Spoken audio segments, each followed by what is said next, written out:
What would I do if I was starting over again and investing today in 2025 with low money down, low money out of pocket, not a ton of money in savings? You just want to get into real estate. What would you do?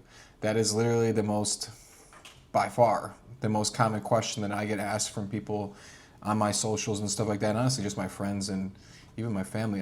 Hey, I want to get in. How do I get started?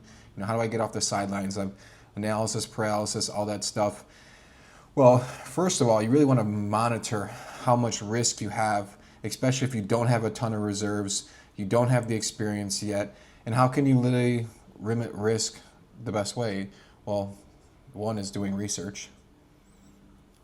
Two is getting help from somebody. Well, you're already watching this channel, so that's probably going to be a good start for you.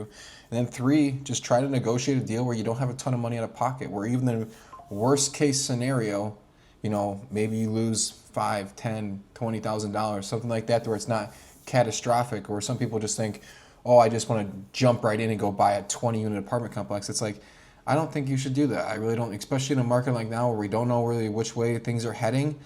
And also with it being a buyer's market in most markets, this is the time when you can really negotiate and get creative. So I'm actually, like I said, I'm going to do it with you guys. If you watched episode 1, and if you haven't, please go back and watch it, because there's a lot of stuff that we're not going to cover that we covered in episode 1.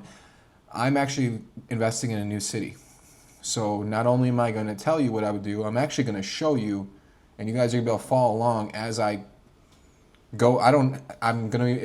Houston's the market. So I was stuck between San Antonio and Houston. That's why I couldn't decide on episode 1. I really couldn't figure out, one, where I wanted to live on the side and where I wanted to invest.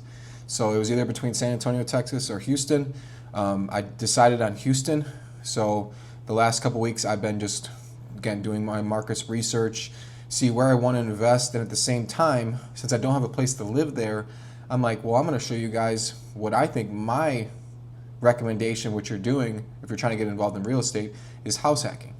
I know not everybody can do it. I got kids, you got whatever your excuse is to why you can't get in. But if you really want to get involved in real estate have a very minimal amount of risk and money on the line, this is by far the best strategy to do it.